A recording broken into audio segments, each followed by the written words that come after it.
All right, so I see that our numbers are quickly jumping up and we are right at 7 o'clock, so I'd like to get started. So hello everyone, and thank you so much for taking the time this evening to attend our Q&A night. My name is Kira and I work with CPAWS Southern Alberta Chapter, and I'll be your moderator for tonight. We're super excited to have you all here and hopefully get lots of questions answered for you guys tonight. We wanted to start off by giving a brief overview of who and what exactly is Defend Alberta Parks and provide you with some updates on the campaign, which will hopefully answer some of the questions that you might already be coming in with as we go along. So the Q&A portion will start at 7:30, but we have four fantastic folks, Jeff, Amy, Russ, and Taylor, who will be organizing any questions that come in the background. So feel free to start popping your questions into the chat. Before we get started, I wanted to acknowledge that we are on traditional territories in Alberta of many of the First Nations, Métis, and Inuit, whose footsteps have marked these lands for centuries. So Jeff, if you don't mind moving on to the next slide, thank you. So the Defend Alberta Parks campaign was born in response to the Government of Alberta's Optimizing Alberta Parks plan to remove protected area status from 164 parks and close or partially close 20 sites, facilities, or day use areas. This campaign, Defend Alberta Parks, is completely grassroots driven and supported by the Alberta Environmental Network and the Northern and Southern Alberta chapters of the Canadian Parks and Wilderness Society. The Alberta Environmental Network was started in 1980 and continues to be a link between the environmental community and government, industry, the media, and all Albertans. It's a diverse membership of individuals, grassroots groups, environmental organizations, and has priorities related to biodiversity, conservation, air, water, land use, and more. As a nonprofit and nonpartisan organization, AEN supports the collaboration of the environmental community throughout the province. CPAWS is also a nonpartisan, nonprofit charitable organization that focuses on safeguarding, connecting, and expanding public parks and wilderness through education, engagement, and collaboration with Albertans. For over 50 years, the two Alberta chapters, CPAWS Southern and Northern Alberta, have been collaborating with industry, all levels of government, Indigenous partners, communities, and like-minded organizations to find and encourage conservation solutions. These collaborations have resulted in positive conservation gains across the province, many of which I'm sure you guys are already familiar with, including the development of wildlife overpasses in Banff National Park, the creation of Kananaskis country, I'm sure a crowd favorite, and the establishment of the largest connected area of the protected boreal forest in the world. And we do have representatives joining us from all three organizations tonight. So just quickly moving on to some housekeeping items. Again, the Q&A portion will begin around 7:30. You can ask your questions using the Q&A function. We will try and get through as many questions as possible, and we'll have team members trying to answer you in the chat as well. Please do vote for a question that you're also interested in learning about rather than retyping them in the Q&A or the chat, as that's just going to save our moderators from having to have those duplicate questions. If you do wish to ask your questions out loud, please raise your hand and use the raise hand function. We do ask that you limit your time on mic so we can properly answer your question. If your question is getting a bit long, we will have to proceed to the panelists to answer that question. So thank you in advance for understanding and respecting that. So please do use all these different functions to engage with us tonight. First, I'll be passing it on to the Executive Director for the Alberta Environmental Network, who's going to be sharing with us all the fantastic things that have been going on with the Defend Alberta Parks campaign. So Natalie, please take it away. Thank you so much. As mentioned, I'm Natalie Ott. I'm the Executive Director of the Alberta Environmental Network, and I'm just going to give a brief overview of the campaign to date. So just to be clear, the name of the campaign is Defend Alberta Parks, and the organizations behind it are AEN and CPAWS. CPAWS has been on top of this issue from the very first day when the announcement was made, actually on February 29th of this year. CPAWS has been researching this, and educating the public, working with the community, other organizations, clarifying the issue on social media, and just doing a tremendous amount of work from the very beginning. CPAWS is a member of AEN, and in the ensuing months, we started working together to determine how we could build this campaign. What other steps could we take? What other strategies could we use? And throughout the summer, we devised the Defend Alberta Parks ground campaign and lawn sign campaign. So building on what CPAWS had already been doing. We didn't know how big the campaign would get or how far we would get to. I'll just share with you a challenge to find that startup funding to get that first order of lawn signs. Took some doing, but thankfully each of the participating organizations was able to come up with some seed funding, and we started getting those lawn signs out there starting at the end of August. Since that time, we have had some very dedicated volunteers working on this campaign, some of them every single day since August, and we're now into our 4th month of the campaign. So I really want to acknowledge the volunteers that have been working on this campaign.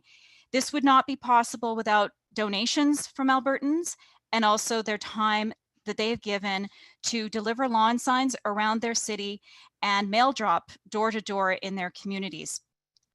We have delivered well over 100,000 information sheets to Albertans, and that continues. And as you can see from the slide here, we have had orders for over 17,000 lawn signs now, and our volunteers are busy distributing them in more than 15 towns and cities now that we've grown to.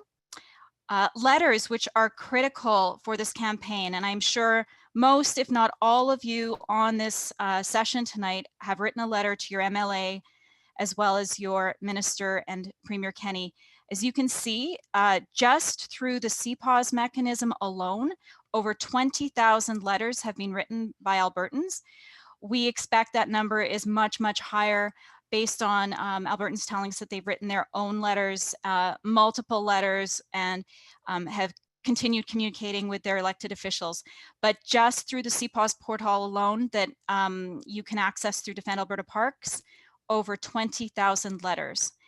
We encourage you to continue sending letters. Don't stop at one letter. If you continue to be concerned, please send another letter to your representative.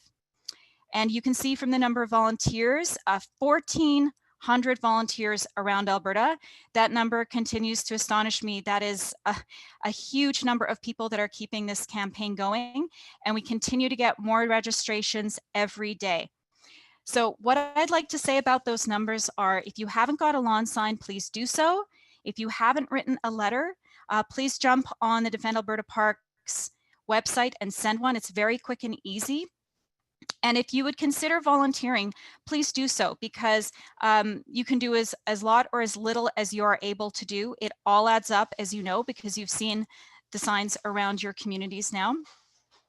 And I'll add to that, if you can talk to your friends, family, neighborhood, or your neighbors right now, that might be just online, telephone, text. We encourage you to get them engaged in the campaign as well and let them know what's going on.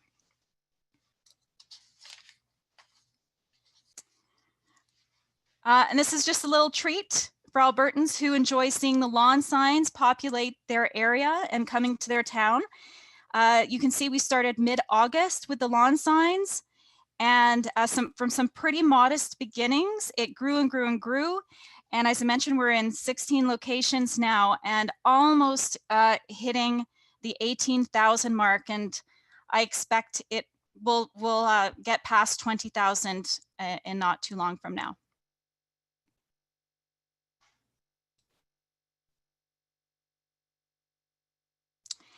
And finally, just to illustrate where we are in Alberta, this is the list of communities where we can deliver lawn signs at the moment. And you can see it's spread out, relatively speaking, for Alberta, considering so many of us are close to the south here. And I just want to share with you that those of us who've been organizing this campaign, I think I can speak for all of us that we couldn't have dreamt that we would get to this many places. We were hoping we'd get some traction in Calgary in the beginning, which we did. It picked up. And next thing you know, we're in Edmonton, and all these other volunteers are stepping up to bring the campaign to their communities. So we wanted to share that with you, and hopefully your community is on that list. And if you like I said, if you haven't ordered your sign yet, please do so, and let other people know that we're in those areas. I wanted to finish off by, I cannot thank the volunteers enough, and all of those of you who have donated to the campaign. And I just wanted to say that we need to sustain pressure on our elected officials about this issue, and we need to continue to grow the campaign. And if anyone has any questions that are related to the logistics around the campaign or volunteering, I'll be here for the duration to answer those questions. Thank you.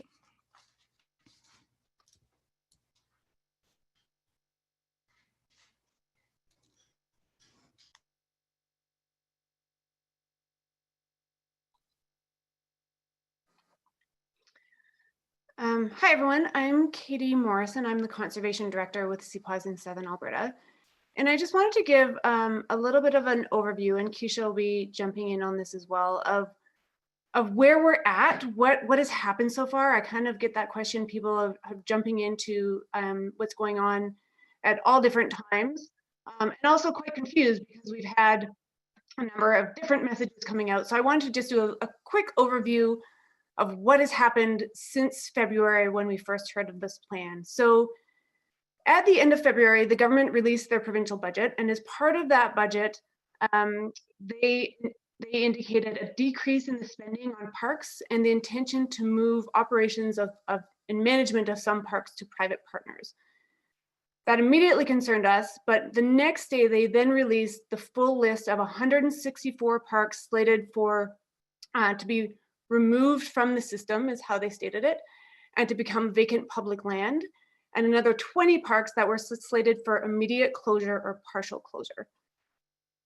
Now, one of the things that we talked a lot about is the sale. The original news release stated that parks would be sold or transferred to third-party operators. Now, right after that, there's a big blowback because sale of public lands is a major issue, and the minister clarified that the land would not be sold, only the assets and facilities would be sold. But from our perspective, the biggest issue in this is not necessarily whether they are immediately intending to sell the lands, although that is a concern if they are, but the intention to remove protected area status as every other outcome, whether it is land sales sometime in the future or changing the usage of the area to industrial, commercial, or other types of intensive recreation that are currently not permitted in the areas, all depends on that removal of park status. And Albertans agreed with us on this concern from the beginning. A couple weeks after the release of the plan, we had commissioned a statistically valid public opinion survey through a polling company, and that showed that 7 in 10 Albertans oppose the closure or removal of these parks from the system. The next piece, in May, the government was supposed to release the plans for partnerships. That's been something they have talked about all along as well. They're going to remove the status, they're going to turn them into vacant public land, and then find partnerships. And it's still really unclear what the government means by partnerships. There are partnerships across the province where operating agreements are in place for third parties to help manage parks. But the difference is that these partnerships are occurring in parks. We still do not have any clarity on why these areas need to be delisted to have the protected area status removed in order to allow for operations partnerships. So as I mentioned, these partnerships, or the details of the partnerships, were supposed to be announced May 4th. That deadline was pushed back, and we still don't have details on what the government has in mind for those agreements, how they may or may not be different from existing agreements, other than we know existing agreements occur in parks. At the same time, the list of parks slated for delisting was also removed from the government website, which has caused a lot of confusion because people are trying to find that list and can't find it online, although we do have a copy on our website. Sort of the next big piece in the timeline of this campaign, in June, one of our staff was actually just looking to book some campsites and found that on the government's COVID response page, they had updated to say that 17 of the 20 parks originally slated for closure this year, so those 20 that were going to be closed or partially closed, would stay open for this season only. When we brought that up, they responded that they still intend to close them, but this year, because of increased demand from COVID, they were going to keep them open. The next sort of piece is in July, or early on, we had sent in a Freedom of Information request asking for the government documents on the justification of why they were delisting the parks and how they chose the parks to be delisted. And that's all on our website as well. But the key pieces that we found in that FOIP that the government documents showed were that before the release, the government plan had discussed delisting parks and removing the protected status, selling lands to private operators, or transferring them to public land. So at some point, land sales were discussed, even though now they're saying they're not on the table. And we can take their word for that or not, but at some point they were discussed. The other piece was that the government was advised through internal folks that the plan did not align with the overall intent of the park system, that there was insufficient data to understand the impacts these decisions would have on the budget. If you'll remember from the beginning, this was framed as a budget decision, but they actually don't have the data to understand those impacts on the budget. And that the government ignored advice from internal experts to conduct broad public consultation and engagement. We know that has never happened. If you can go to the next slide, Hira.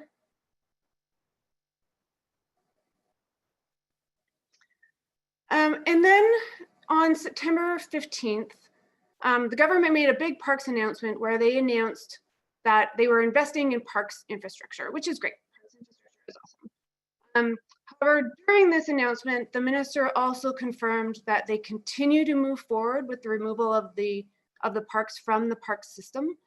And I think the other really important thing that announcement showed was that their investment in Fish Creek Provincial Park and Glenbow Ranch Provincial Park, both of which have partners, really do indicate that the government can successfully partner with organizations without removing their protected area status.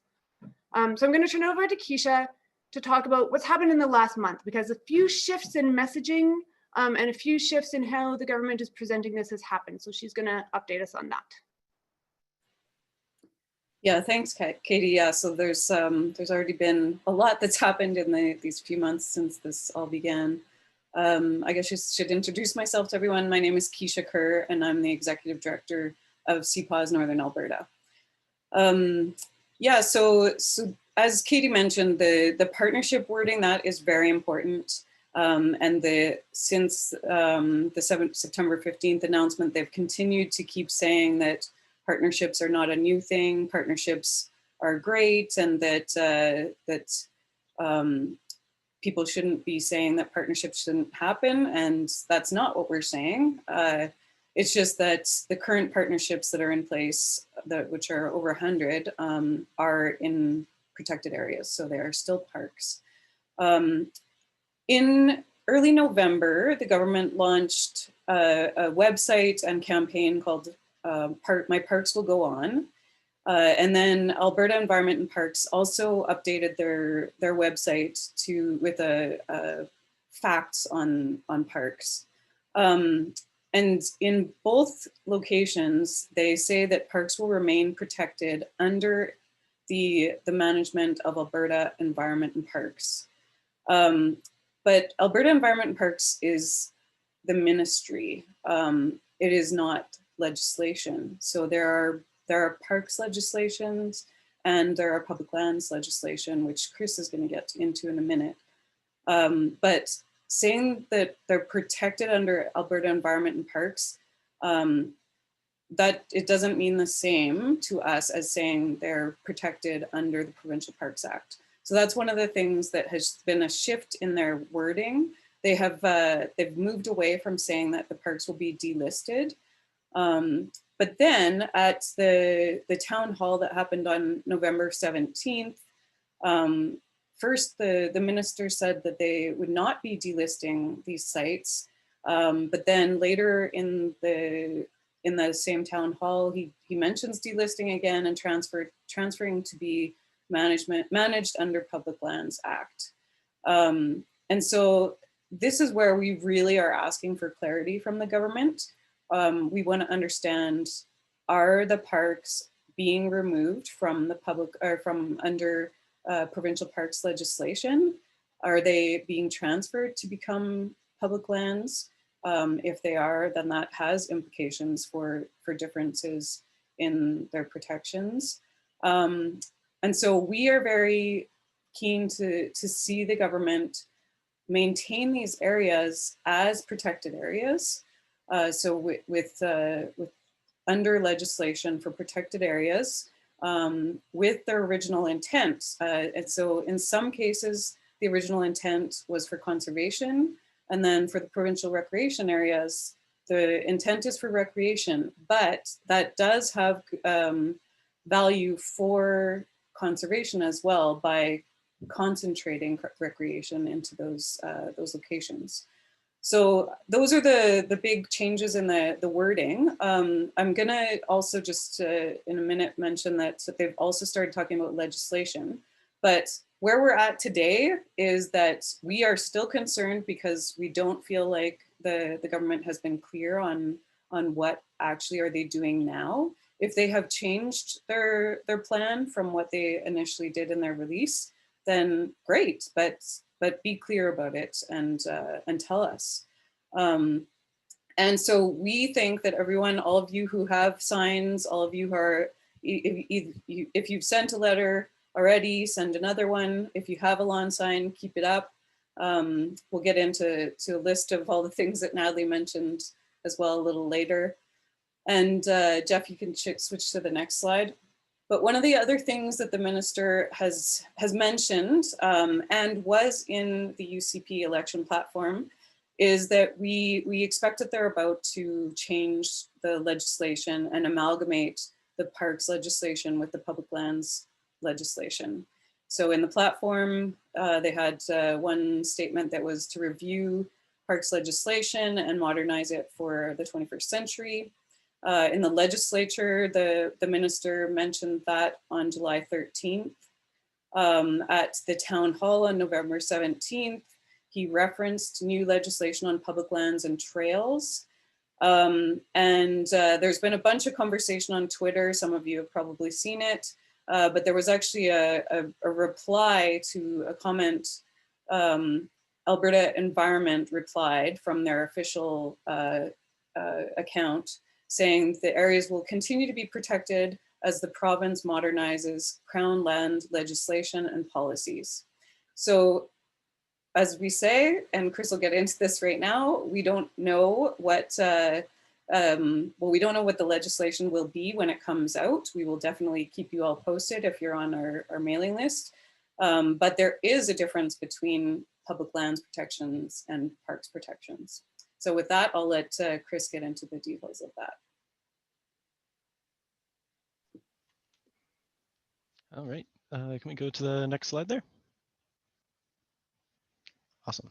All right, hi everybody. I'm just here to briefly talk about the differences between public lands and protected areas here in Alberta and how it relates to the government's announcement regarding our Alberta parks. Well, I'm sure everybody here is at least somewhat familiar with what public lands are, also known as Crown lands by some. We wanted to highlight the differences between the two, given the importance it has to discussions on this issue. The Minister of Environment and Parks has repeatedly mentioned that lands under the Alberta's Public Lands Act have lots of environmental protections, and in some cases are more protected than lands designated as protected areas. However, to start off with, the minister isn't necessarily wrong when he states that our public lands do have environmental protections. All land that is provincially owned in Alberta has at least nominal protections under a suite of different environmental legislation.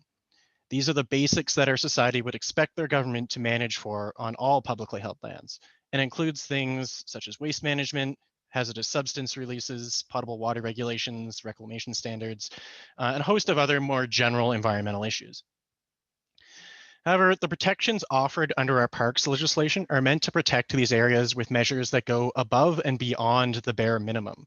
That's why these areas were given special protected designations in the first place, and why we created protected area legislation, as opposed to just keeping them under the existing Public Lands Act.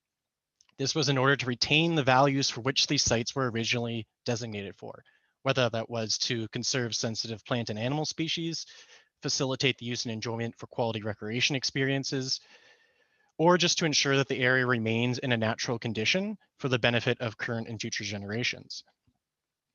Now, on the right on the slide, you can see a map of Alberta highlighting the distribution of different land types in Alberta. This includes federal land, all the areas in gray, public lands in green, private lands in white, and the current extent of the Alberta park system overlaid in orange. Approximately 61% of Alberta is provincial public land, with the rest being federal land, about 11%, or privately owned lands, about 28%. Why this is important is that essentially all provincial public land that isn't within a First Nations reserve, national park, military site, or a settlement essentially fall under the jurisdiction of Alberta Environment and Parks. While proponents of the Optimizing Alberta Parks Plan have assured the public that Alberta's parks will remain protected under the jurisdiction of Alberta Environment and Parks, it doesn't mean that those sites will still have the same degree of protection. Both the Public Lands Act and our various protected areas legislation are both under the jurisdiction of Alberta Environment and Parks, which speaks nothing to what protections will be lost when these sites are delisted. Can I get the second slide?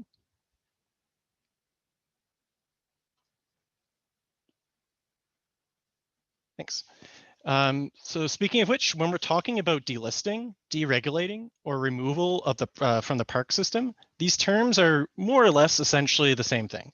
Delisting a park means that the order in council made by the government, so the decision made by the government initially to create the park, is rescinded, effectively transferring the land from our protected area legislation, such as the Provincial Parks Act, to the more general Public Lands Act. Alberta's protected areas legislation governs how public land is set aside for conservation or recreation purposes, while prohibiting or restricting activities that may impair those purposes, such as industrial resource development. The Public Lands Act, in its most general sense, governs most of the approximately 60% of Alberta that is public land.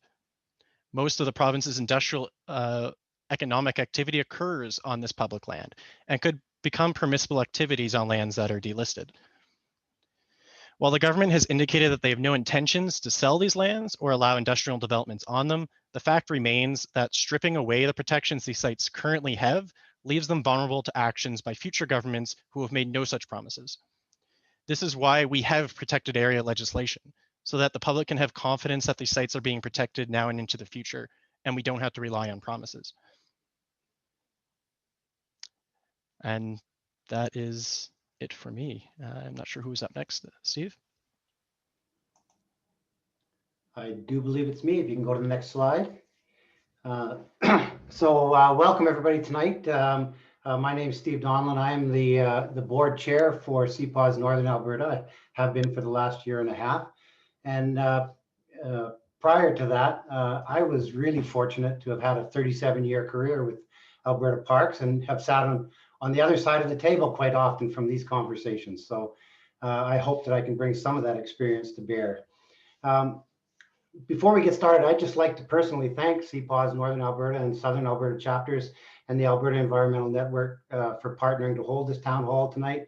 It's a phenomenal turnout, as we can see, and that just continues to speak volumes to Alberta's passion for our parks. So really pleased to see all of you here tonight.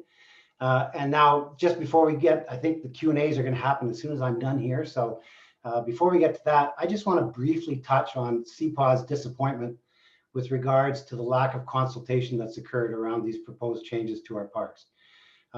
So we know that Alberta Parks has a long history of consulting with local communities, First Nations, and the public on changes to the park system. And there's some great examples out there of that, things like the Special Places 2000 process. Many of you perhaps were involved in that back in the 1990s.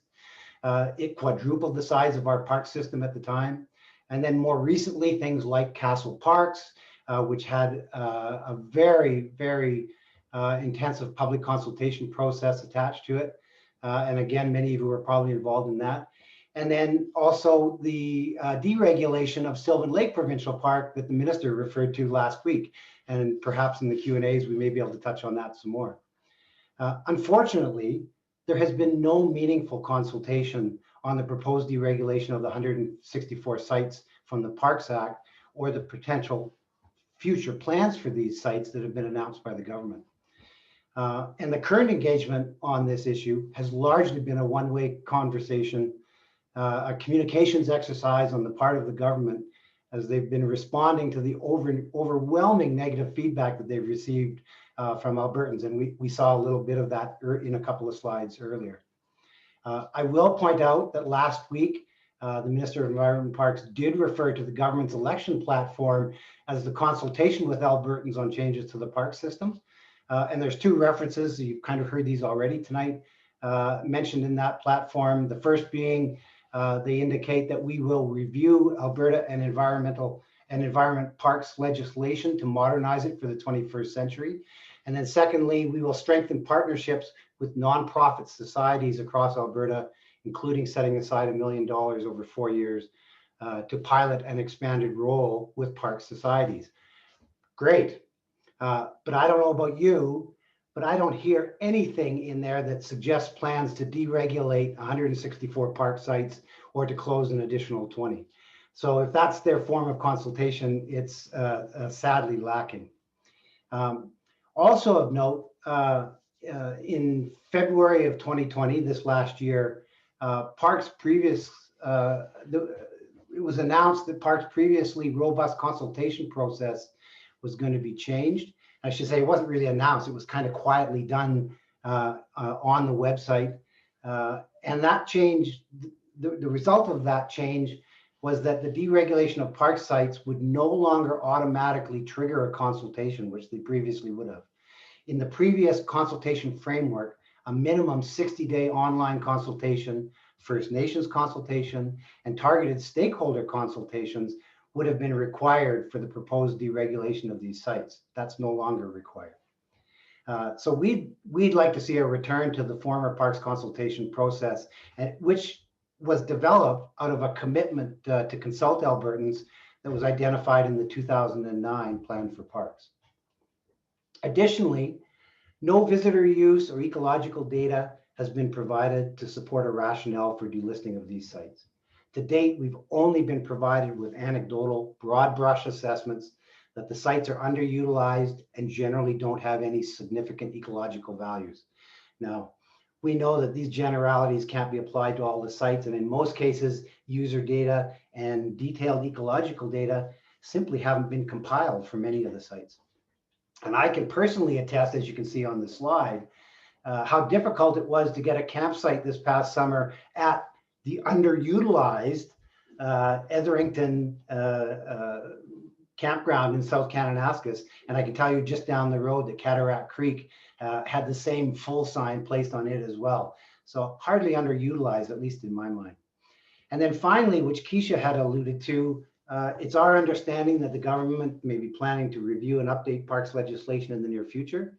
That may involve revisiting current classifications under the Parks Act and under the Wilderness Areas, Ecological Reserves, Natural Areas and Heritage Rangelands Act. And it may involve combining potentially different sets of current legislation like the Public Lands Act and the Provincial Parks Act. And we just want to be clear that we believe that any potential changes to parks and protected areas legislation must include transparent, comprehensive consultations with the public, First Nations, local stakeholders, and municipalities. And I'm going to leave it at that so that we can get to the Q&As, because I think that that's where most of the action is going to happen here tonight. So thank you very much.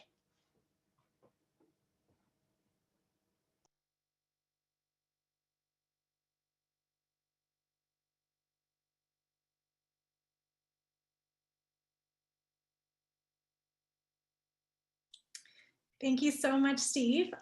Natalie, did you want to quickly talk about this slide, or shall we just move into the Q&A? Yeah, let's just go into the Q&A, but I just want to say what I love about this slide is please keep your signs up. Just want to stress that for anyone who's on right now, please keep your signs up. Let's go to the Q&A. Perfect, thank you so much. All right, so I'll start off with a question for Katie, actually, from Jim. So Katie, last week you had said that 60 of the parks to be delisted are threatened by coal applications. And Jim just wanted a confirmation on this. And can you please comment on that? Yeah, so that's a question that comes up a lot as well, because these two announcements, the delisting of the 164, 175, 180, depending on how you count the numbers, but of all the parks came about 3.5 months before they also announced the cancellation of the coal policy, which opened up 1.5 million hectares of land to coal development. So a lot of people are speculating whether these, did they choose to delist parks in order to open them up for coal? And I think that's a really hard question for us to answer. We don't know what their intention behind either one of those announcements was. But I think what it really does show is that it is the type of risk that these places are put into when they are delisted. So a coal mine cannot happen within a protected area. So once you delist that, whether it's mining or forestry or commercial activity or any of these other things we've been talking about, it is now open for these things. We know that about 60 of the parks are within the 1.5 million hectares that was previously closed to coal mine development and now open. We know some of them are within leases of coal mines, but we don't know whether that was the intention or whether it's just kind of coincidence.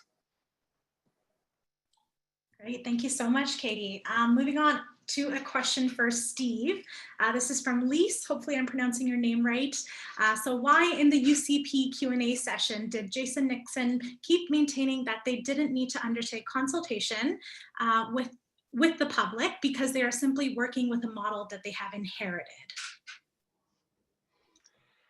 So that's a good question.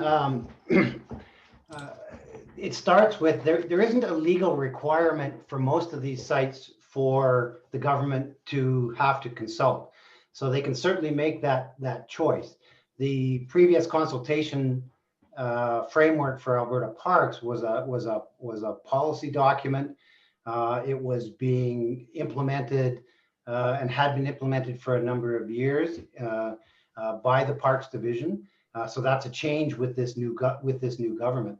But there isn't a legal requirement under the parks legislation or under WRNH, the Wilderness Areas and Ecological Reserves, etc. Act, that would require them to consult on these particular changes, which would take place as a result of an order in council to delist the sites, which means they would be approved by cabinet, so they wouldn't go to the legislature.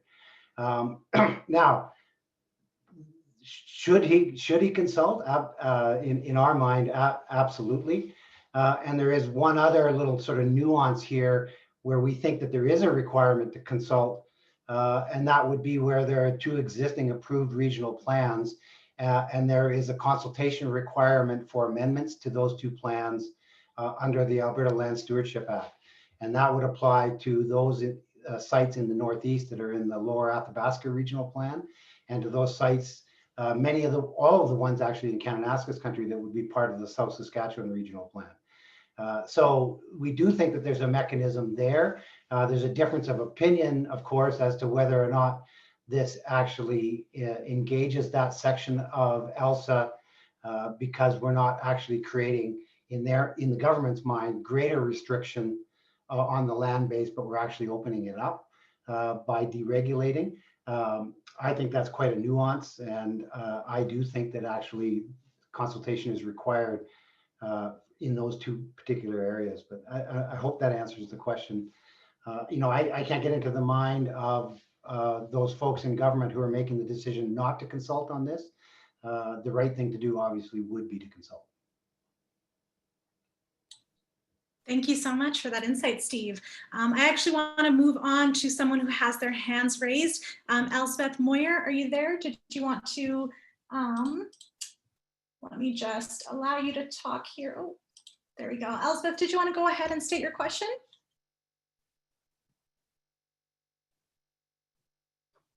Elspeth, are you there?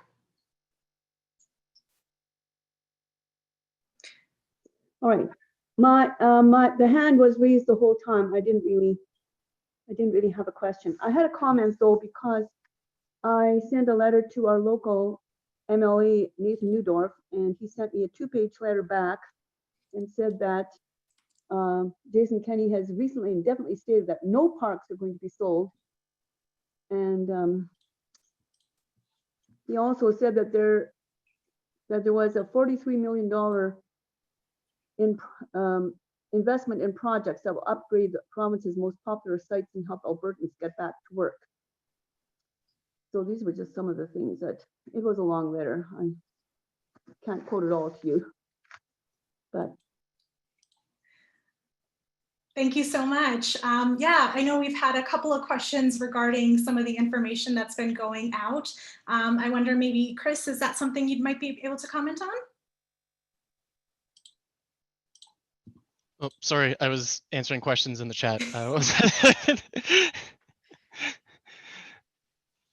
can answer if you'd like. Chris, if you want to keep going on the chat questions.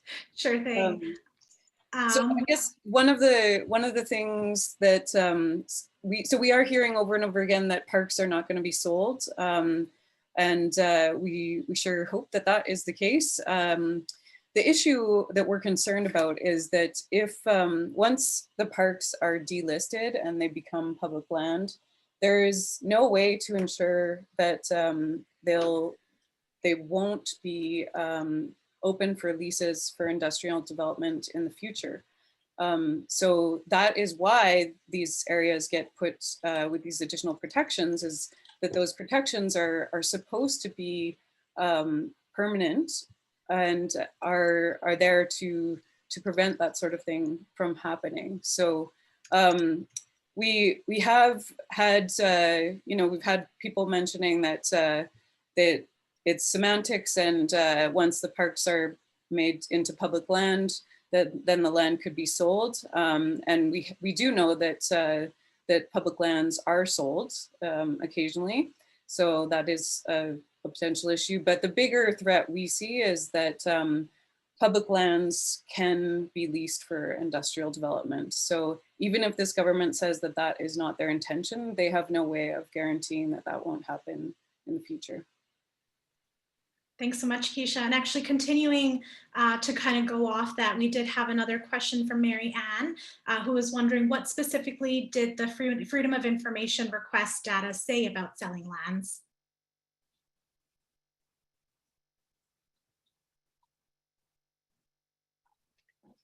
Answer that one, or do you want me to jump in?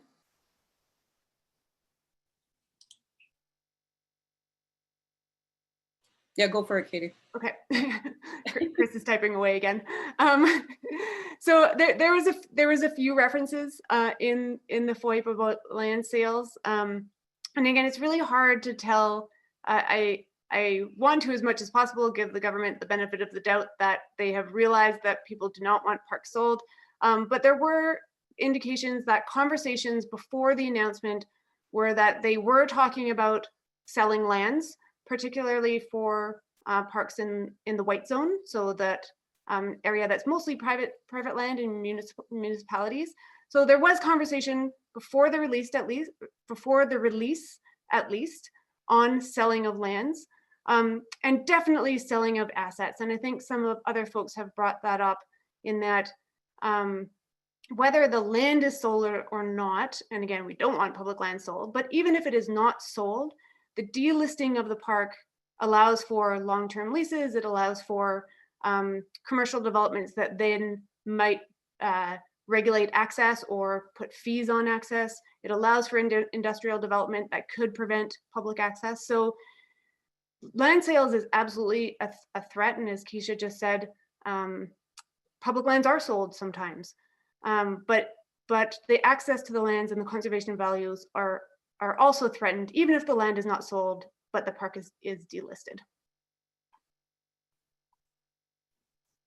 Thanks so much, Katie. I'm going to switch gears a little bit and go back to talking a little bit about the Defend Alberta Parks campaign. So Natalie, I wonder if you can tackle this one here by Nicholas. Has there been any attempt by CPAWS and Defend Alberta Park and AEN to work with other park user partners? Nicholas is on the board of an organization that has many members that uses Alberta parks and thinks that it would be an additional boost to the campaign to have that increased engagement there.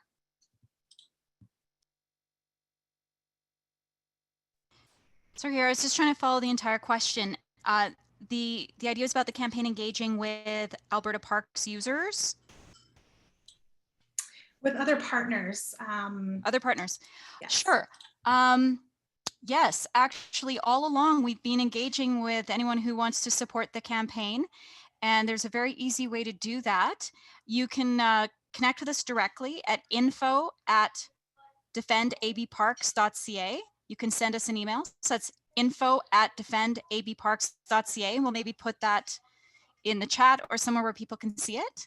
I probably won't put my phone number there right now, but typically what happens is when you send a message to info@, there's 3 of us looking at those messages. We're very responsive.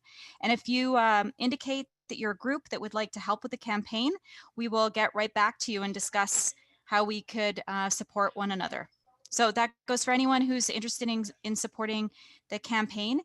You can do one of 2 things. You can register as a volunteer, which is really easy to do through the website. You hit the button and you register, and that goes to us, and you can put in notes that give some more detail about how you'd like to volunteer.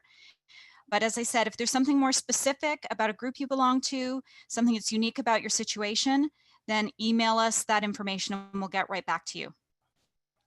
Thanks for the question. Thanks so much, Natalie. So we have a question from Susan here, who's wondering how many First Nation bands have actually been engaging with CPAWS or with AEN. Keisha, do you mind tackling that one? Sure, I can tackle that. So CPAWS, we work with Indigenous communities in many different locations throughout the province, well, Northern Alberta. In terms of the specific to this issue, we haven't spoken with communities who are specifically interested in becoming partners for these areas. But we have heard from multiple sources that that there is interest from some communities. The thing is that, as was mentioned before, the areas do not need to be removed from the park system to allow for those partnerships. So there are provincial parks in the province that already have partnerships with either nonprofit organizations that are led by Indigenous communities or the Indigenous communities themselves. So for example, Rock Lake is one of them. So Fox Creek Development manages that provincial park. So that's a partnership within a provincial park. We do know that there was not consultation done with Indigenous communities, at least not extensively, on the delisting of these or closures of these sites.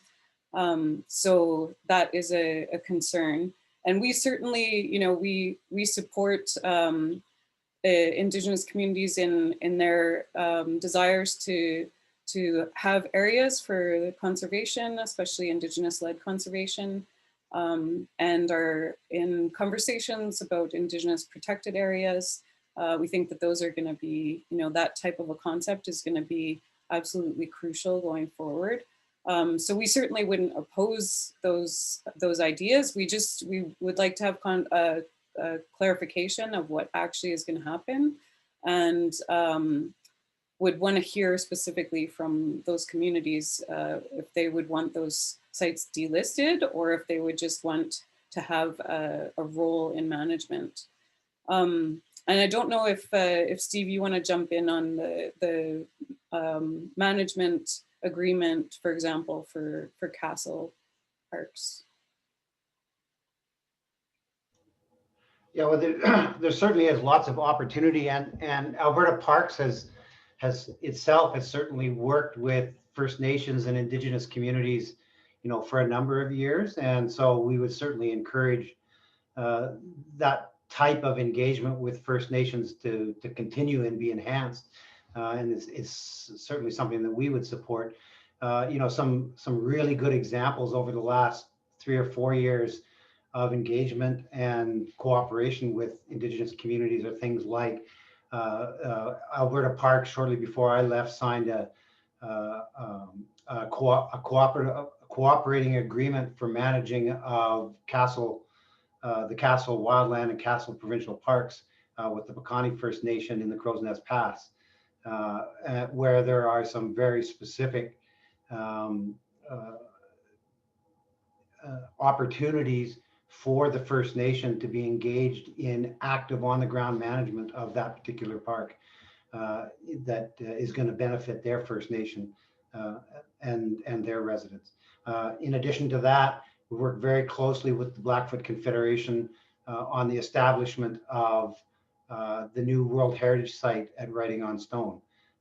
And that was signed off jointly with the Blackfoot Confederacy when that went to UNESCO 2 years ago. So I think that there's some really great opportunities, and there are ways, for government to work with those First Nations in bringing them into a meaningful relationship in terms of managing protected areas, in leading Indigenous-led protected area opportunities like IPCAs, for example, Indigenous conserved and protected areas. And we would certainly support and encourage the government to be taking that kind of a lead with regards to its Indigenous consultations across the province, for sure. Thank you so much, Steve. And Keisha, of course. So I'm going to pass the mic to one of our participants here. I see that James Lee has his hand raised. So James, I'm going to go ahead and put you on the floor here. James, are you there? Yep, I'm here. Yeah, my question is, this government has announced with all this, all the stuff about parks, etc. They've tied into the infrastructure, like twinning parts of Highway 3, some of the areas up near Sundre, and I'm wondering if that has anything to do with the removing the environmental legislations off of the 1.5 billion acres of land for open pit coal mining. And I'm wondering if there's been any information on that that's come out. Because this is going to definitely affect all the watersheds. If they allow this to go through, it's going to affect the watersheds for right into Saskatchewan, from what I'm reading. Thanks so much, James. I think maybe Katie, would you like to answer that question? Yeah, and I'll also just say we are having a coal webinar on December 10th. I think, thanks Sarah, on December 10th, that will really focus on the coal issue. So I don't want to get too much into it right now, just because I do want to focus on parks. But yes, my understanding, at least for the Highway 3 widening plan, is that is very linked to their expectation of increased traffic from coal mining. I think they've actually been talking about that for probably at least 3 or 4 years, even just with the Grassy Mountain mine. So from a coal perspective, yeah, I think the twinning is quite linked, although there are some other reasons as well, but I think probably not as linked to the park delisting. But tune in if you're not on our mailing list, sign up for that, and we'll be sending out the information on the coal webinar on December 10th. Perfect. Thanks so much, Katie. And thank you, James, for the question there. Chris, I know you're busy typing away, but I'm going to throw a question at you here. Sylvia is wondering, has anyone undertaken to quantify the costs of removing campsites, facilities from delisted parks, or the risks posed to safety by derelict facilities much greater than 5 million? So that's a really interesting question. Unfortunately, I am not a parks operations guy, so I'm not actually clear on what those costs would be. And to my knowledge, we have not done an analysis on that. There's probably could get some ballpark numbers, but we do know that within the Freedom of Information request we got from the government, there was some concerns that the bureaucracy had flagged regarding liabilities on these closed sites. So if they're closed, and I'm not a lawyer, but I believe if people went on and they injured themselves on any infrastructure that was left, then there could be some liability on behalf of the government.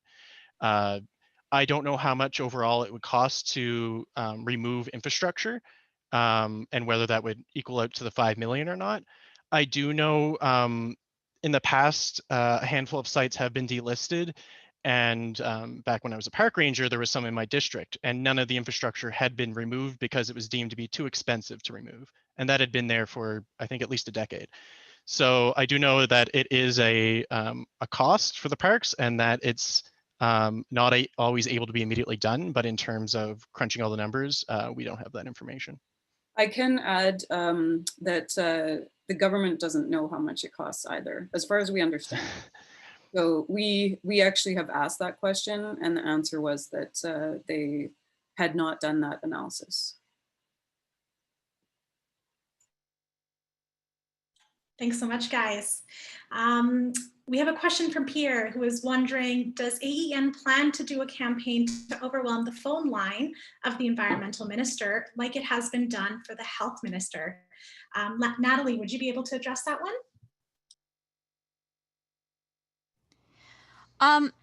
Thanks for the question.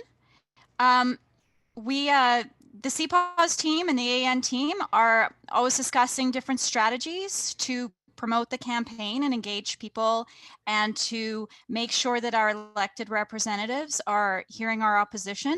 To that specific suggestion, the whole team is here and they've heard it. So all I can say is that anything we do decide to do in the future, and we consider a lot of different creative action, we will let our followers know if anything like that is going to be planned. We'll let you know. And I think that's, yeah, it's great. Another consideration to do in the future, but I will also add that we did do that in the spring. So our rally from home was to call the minister. And we heard from a whole bunch of MLAs that it was the most calls that they had ever received on an issue. And we do know that the minister's phone line was quite overwhelmed. Mm-hmm. But we should do it again. Yeah. So stay tuned. You'll definitely be hearing from our team for upcoming actions. Thanks so much. And of course, be sure, if you haven't already sign up for the mailing list and follow us on social media to get those updates. Philip is wondering, what form and how will the public probably be notified about any consultation on legislative changes? Will there be any chance of public consultation on new partnerships? I'm sure a lot of you guys could talk about this, but Katie, can I pass this on to you? Sure, and I'll get Steve to jump in as well. I mean, I would hope and expect that if we have changes to the legislation, that there would be a full public consultation. I mean, I would have said that for parks delisting as well, but I think it would be a really egregious error on their part to make that kind of change without consultation. And I think how it often happens is if you are on their stakeholder list, they'll send out an email, or they will sometimes do sort of some public advertising. If we hear anything, we will absolutely be sending out to our list. But Steve, I see you turned off your mic, so I'll let you jump in too, because you might have a better idea. Well, I think you've captured it pretty well. In recent years, government and environment and parks in particular has engaged with some state-of-the-art software for doing consultations. And you can expect to see, and I would certainly hope that we would expect to see, a pretty vigorous online consultation associated with any changes to legislation that would be coming forward. As you said, we could certainly expect to see it coming out to stakeholders. It would be advertised on the government websites. So those would be all the normal expectations. But as you said, we had anticipated seeing that for these park changes as well, and we didn't. So it's something that we have to be a little bit proactive in ensuring that we're hearing that this is going to happen, ensuring the government is aware of how we want to be engaged, and that we are going to be holding their feet to the fire with regards to anything that comes down the pipe with regards to legislative changes, because it's going to be really important. And actually a good point, Steve. I think in what year was it that they tried to last change the legislation? So I was just going to say that. Okay. So let's say that.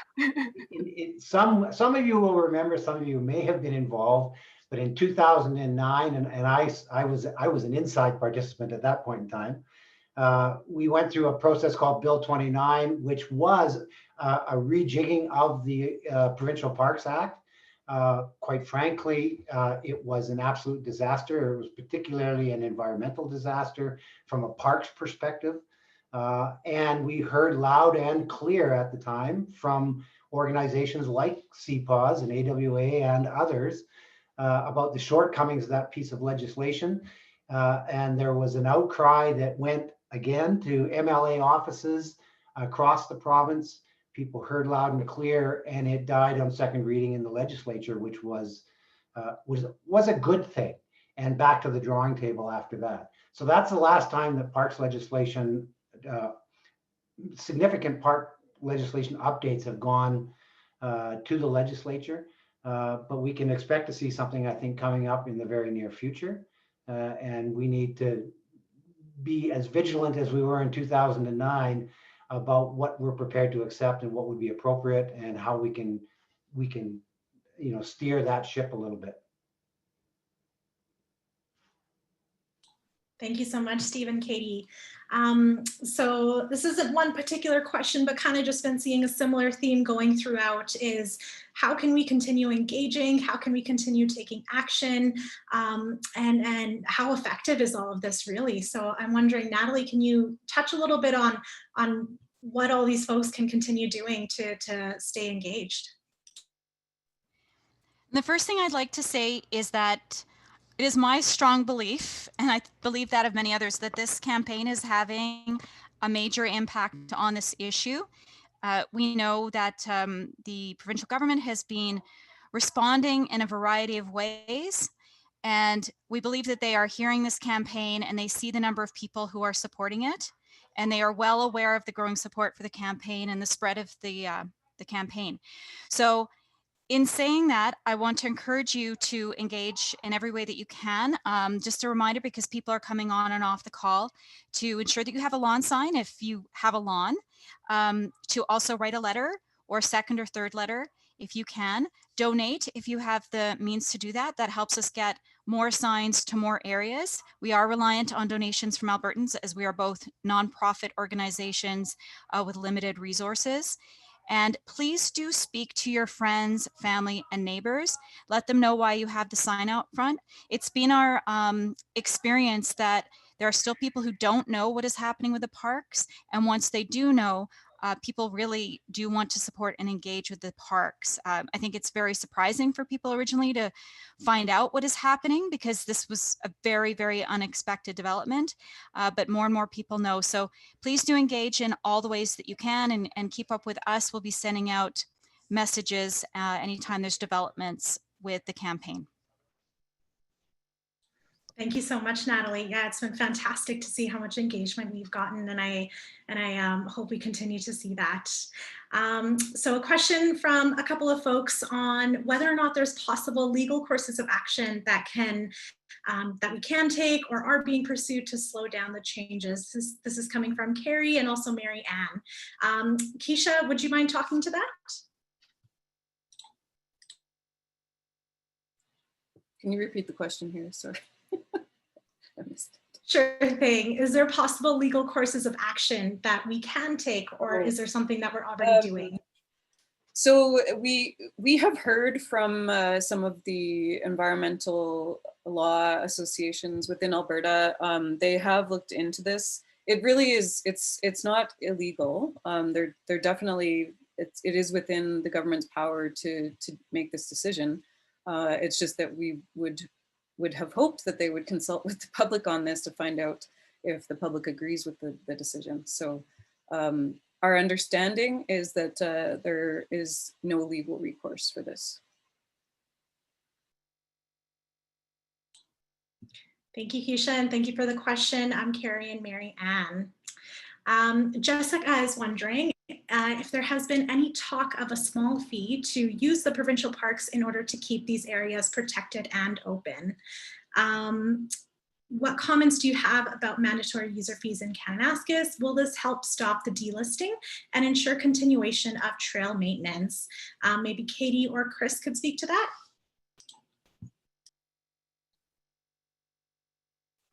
Sure, I can start, and Chris, you can jump in. From other conversations or things that the minister has said, I expect we will see some kind of trail fees coming forward. We don't know what that looks like. We don't know how that works, but I also think it is something that we would also expect consultations with Albertans on. You know, parks are a public good. They're places that promote the health of Albertans, that allow us to go out and recreate in these areas, that provide ecosystem services, clean water, fresh air, protect wildlife habitat. All of those are things that belong to all Albertans. So I would really hope that if they are looking at a fee structure, that's something they would go out and consult with Albertans to say, is this the solution? Is this a funding solution? We also know that, and I think it was asked and answered in one of the questions, that parks generate economic good back into the economy through recreation, through local economies when people visit, through those ecosystem services. So I think, you know, a fee is one approach that could be looked at, but I don't think it's necessarily always the answer to all of it. And like I said, I would expect we should have that conversation as a province if that's the route we want to go. Chris, do you want to add anything to that? That's pretty much what I have to. Sorry. So I'm trying to figure out if people can actually see my responses to their questions or not. I've answered about 24 of them, but I'm not sure if the participants can see the answered tab. If you've missed your question or if you can't see someone's answer, the moderators will make sure we have that information, and we'll be getting out a summary afterwards as well. So thank you, Chris and Katie. We have a question from Hubert here, and they're wondering, does the minister need to give notice before issuing an order in council to delist parks? Steve, would you be able to answer that question? So the short answer is officially no. So the order in council could go directly to cabinet, you know, through the department, and I don't believe that there's any notification period. Now there was in the old consultation policy that was on the parks website, of course, there was a requirement under that policy for parks to consult on those changes and notification if the change was to occur. But there wouldn't necessarily be a requirement on the part of the minister to have to actually do that. Now, I think that there would be an expectation from his cabinet and his caucus colleagues to do that once that was going to happen, particularly with the feedback that they've been getting from all of our folks who've been engaged on this issue. But there isn't an actual requirement that I'm aware of. Now that said, that would be posted of course, in the Hansard once a decision is made, so that it would be available for everybody to know that it's occurred. Great, thank you so much, Steve. Keisha, we've got a follow-up from a previous question that you answered. Wouldn't they need to consult with Indigenous peoples if it affects their land, which I imagine it could, no? So the government does have a duty to consult with Indigenous peoples on changes to land use. And so they should be, definitely. And I think that part of the issue is that when the sites are really small and there's an overlapping area of a whole bunch of traditional territories, do they go through that process? And maybe Steve can comment on that in terms of the internal process. But yeah, I agree. They should be consulting with Indigenous communities. I do see it as their responsibility. But as far as we know, extensive consultation with the First Nations and Métis has not occurred to date.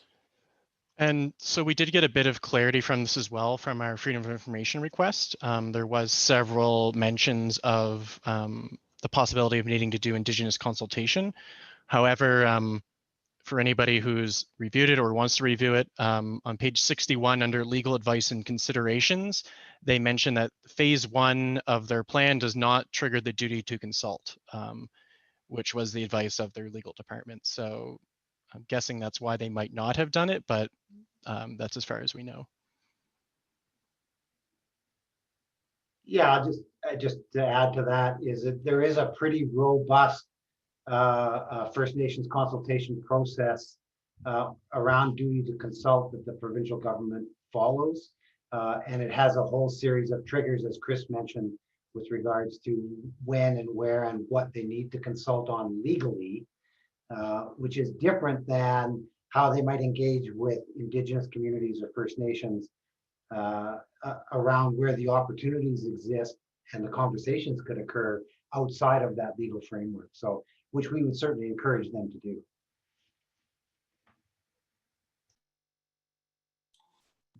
Thank you guys so much. So we have a question from Tony, who is saying that the Minister of Environment and Parks mentioned last week that all the sites being delisted are day use areas and campgrounds. What ecological data are you looking for to support keeping these areas under the parks designation? And this is also related to another question that we have is,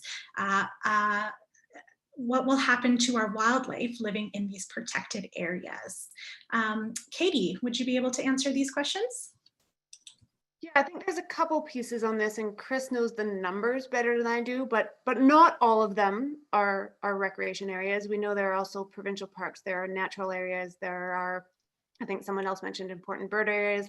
There are several areas that have known ecological values. But then I think the other piece that isn't talked about a lot is that PRAs, provincial recreation areas, while they have a primary purpose of recreation, they also help support recreation and then conservation on the surrounding lands. So these are places where people can safely and responsibly camp and recreate, and they have garbage pits, they have, or garbage cans, they have fire pits, they have hardened surfaces for camping. And that allows us to decrease our impact on the land overall by having specific places that are set up for us to responsibly use those areas. If we don't have those areas, I think we would see a lot more random unregulated use, and that may not be intentionally harmful, but without those facilities, without those places that are set up for responsible use, it's going to affect the areas around them, which will have more random use, which will have more potential garbage, potential wildfire, potential disturbance to wildlife, or wildlife getting in trouble because of garbage. So, even if the land area that these places exist is not the most important habitat in the world for a specific species, it helps support conservation on the landscape as a whole.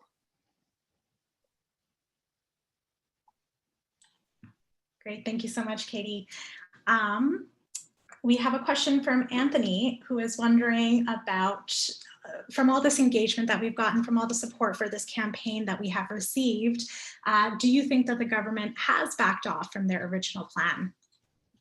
I'll open the floor for anyone to answer this one. I can start, and I'm sure there'll be lots of other people jumping in.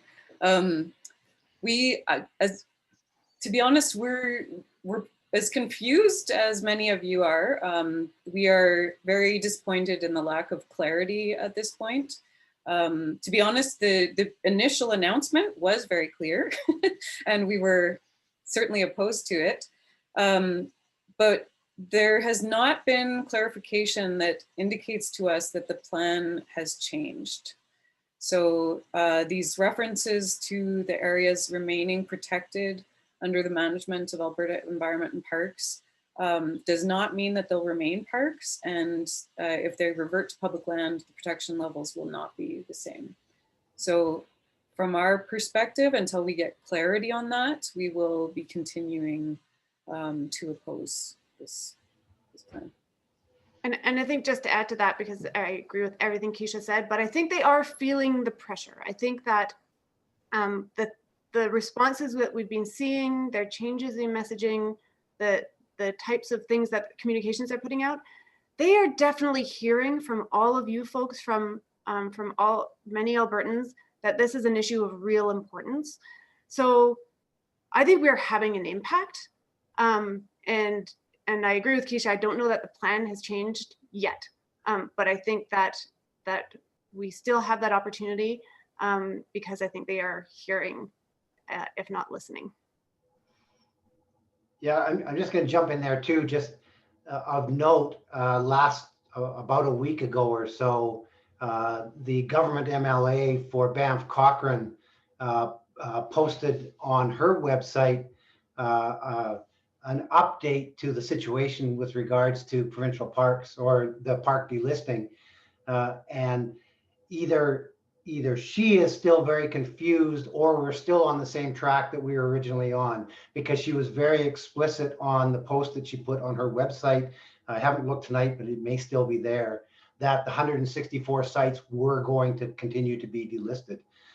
So either somebody's not talking to somebody else or somebody doesn't understand what is being said, and they're as confused as we have been in the last couple of weeks with regards to the messaging.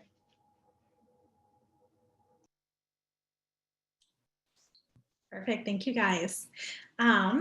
We have a question from Greg, who is wondering if there is any way to register sending your letters, so your private letters that were sent through emails.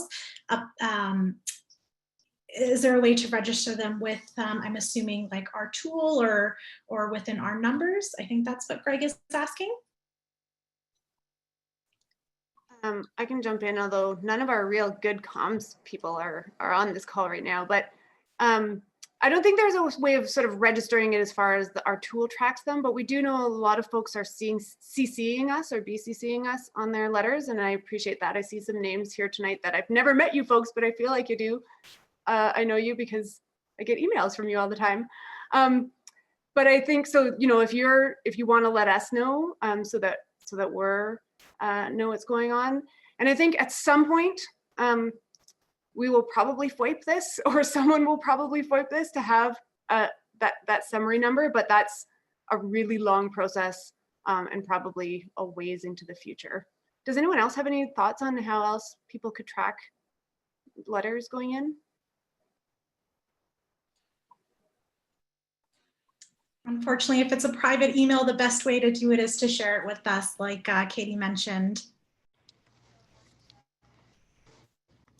All right, I will move on to the next question from Gordon, who is wondering, what specifically should I tell my MLA that we want from this government to do or to stop doing? So does the Defend Alberta Parks issue boil down to the stopping of the delisting process? What's most important to communicate here when we're writing our letters? Let's see, maybe Chris looks like he's busy.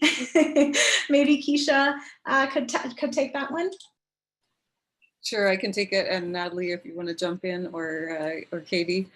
Yeah, so definitely we want to see these parks remain protected under parks legislation. So the delisting is our big concern here. We want clarification that they will not be delisting these parks. Our other concern related to that is as they move forward with the changes in legislation, we're going to have to keep close track of where these sites end up under that legislation and then what happens to them at that point. So please do keep your eyes and ears peeled for when legislation is released and engage on that. And then yeah, the other aspect of that is that partnerships are not, that is not necessarily a bad thing. And so if they remain as protected areas, then partners are interested, then no opposition to that. Natalie? Yeah, yes, thanks. I'd love to add to that. Great answer, Keisha. And I would just add, I know that it can feel a bit overwhelming to try and figure out what to say about this, because some people are getting letters back from their MLAs that are extremely long letters with a lot of detail, and you're trying to figure your way through it. And one of the simple things that I recommend is to ask why there was zero public consultation on this issue. I think it's really important to demonstrate that you know there was zero public consultation, that it's important to you as an Albertan, and that you're aware that the government has not done that. So that's a key point to make, in addition to everything Keisha said. it demonstrates that you value the parks, and it's important that our government knows that, because this whole debacle indicates to me that they don't realize the value that Albertans put on parks, which might sound surprising to you, especially if you've lived here a long time, and I've been here most of my life. But I think it's important to reiterate that the simple fact that Albertans value their parks, we expect to be consulted if they make a decision like this, and that historically our government has consulted with us, and we expect that to continue. And if you are open to another point, it's just that this decision was not based on any data that we are aware of, usage data or financial data. So I just want you to be confident in saying that there was no, this decision was not based on either financial or usage data, and that you are aware of that. And it's important to make decisions based on information. What can I say? Thank you, all of you. I did also just want to quickly note that at the end, we will be sharing some resources, and on there, we do have a post on how to most effectively write a letter to make sure that you're getting heard. And then of course, highest on the engagement ladder there is making sure that you call your MLA specifically so they can directly hear your voice and listen to your story. Nola is wondering if there is a required or legal amount of land that must be left in parkland. Katie, would you be able to take that on? And I'll get Keisha or Chris to jump in as well in case I screw up the numbers. I'm a big picture thinker. So there's no legal requirement. Canada and Alberta previously committed to protecting 20% of our lands by, or 17% of our lands by 2020, which is this year. We're at about 14.5 right now, so I don't think we're making that. Canada as a country recently committed to protecting 30% of our land by 2030. Is that right, Chris? 25 by 20, 25% by 2025, and then I missed a few years there. So, but those are not legally backed up. So we've made those international commitments, but there's nothing that actually penalizes us in any way if we don't make those commitments. And those commitments are based on sort of the best knowledge worldwide around what we need to do, what we need to protect to maintain our ecosystem functions that support us as communities, that maintain our biodiversity, that help recover our species at risk, to make sure we have water, all of those things. So no legal requirement, but we do have best available knowledge on how much we need to protect and international commitments. Thank you. A quick question for Steve here from Mark. Mark is asking, while I agree that partnerships are a good idea, what happens if a municipality is unable to fulfill their commitment because their budgets are being cut? One option is to increase user pay, which is unfortunate. Another option is that they walk away. Then what happens? I asked my MLA, but they did not have an answer. So both those things are, of course, potentially options. With the agreement, when the government enters into an agreement for operation of a particular site, there's already, if we're talking campgrounds in particular, there's already a fee structure legislated in place that tells them what they can and can't charge for specific items under that fee regulation under the Parks Act. And so they would be bound by that, although it has some leeway with regards to limits on either end. If they were unable to continue to operate the site and they're operating at a loss, then there is clauses in all of the agreements that the parks would enter into that would generally allow, although it may be with some penalty, for someone to break the agreement and to move out of it. So all those things would be a potential possibility, either an increase in fees from what they currently are, because there is a range of fees that can be charged, or they could potentially break the agreement, which then it would fall back to the government, who would then have to again reevaluate what they want to do with the particular site. Do they look for somebody else to take it on as another partnership? Do they manage it themselves? Do they close the site? Do they pay whatever that offset is? And it should be noted that in a number of the agreements across the province right now that we have, and there are many of them in sites across the province, many of those, most of those, I would say most, but many of those agreements are subsidized already by the government. So they pay a portion of the cost, usually tied to a contract to operate the site, because most of the sites, they don't necessarily, break even or make a profit. So it's the nature of that business, right? If I can just add to, I guess in my comments when I was saying that we're not necessarily opposed to partnerships, that doesn't mean that we don't have concerns about them, right? So the level of accessibility, the ability for those partners to be able to maintain the sites, as Steve was saying, it's just that we are hearing a lot of comments around that partnerships are not a new thing and they already exist, and that certain organizations, which we think is probably referring to us, are opposing partnerships, and that's not the case. So.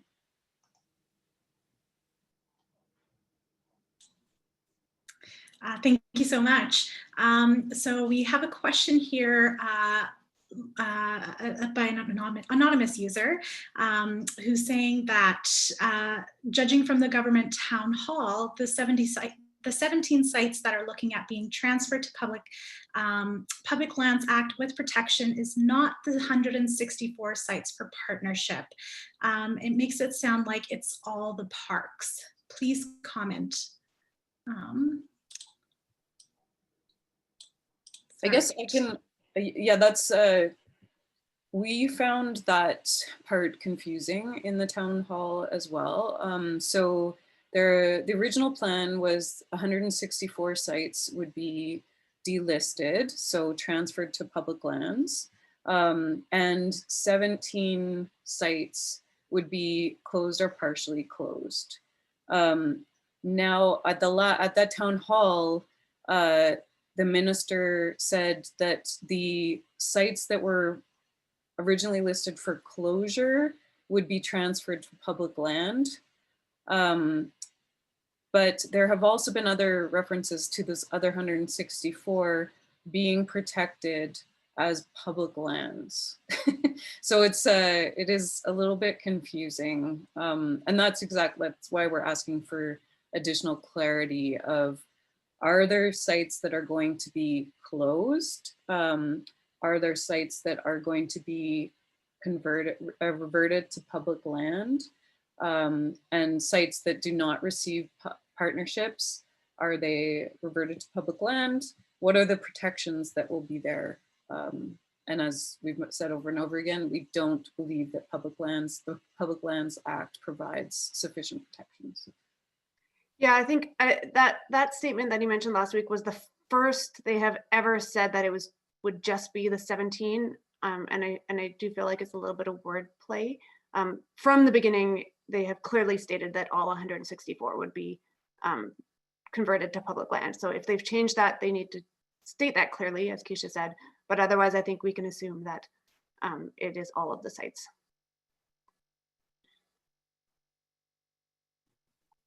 Thank you, guys.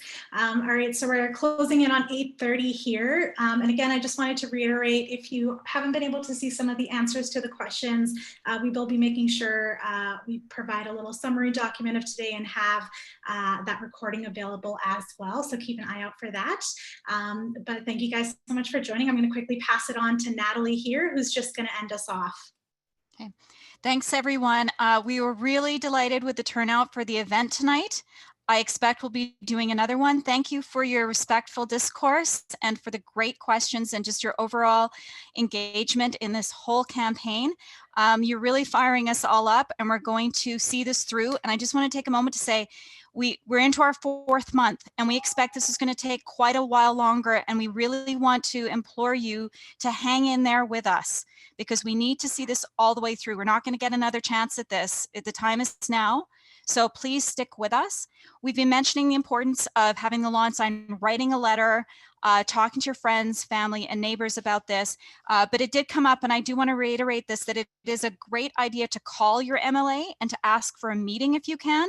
Don't be shy about that. If you've already written a letter to, or just please go ahead, call them and ask for a meeting, have very specific questions, and ask them pointedly if they are going to delist and close these parks. If you would like any kind of support, if you need any kind of information or resource because you're going to call your MLA or you're going to have a meeting with them, please use us as a resource. You can email us at info@defendabparks.ca. You can find that email address on the website. We will respond to you and support you. You can find a lot of resources on defendabparks.ca as well as the CPAWS website. We're doing everything we can to make that information accessible to you and to keep up on any developments from the MLAs. You can also see us on social media a lot. Please like and retweet, because I'm assuming you like what we're doing. That's another way to support us. I hope I've covered everything, and a final thank you to all the volunteers that have already been helping and who will be helping. And we want to welcome Camrose and Red Deer on board tonight. We look forward to working with you as well. So yes, on behalf of everyone working on the campaign, from CPAWS Northern Alberta, CPAWS Southern Alberta, and everyone who is in between there, thank you for coming together and working on this. And we'll see you again next time. Thanks, everyone. Thank you.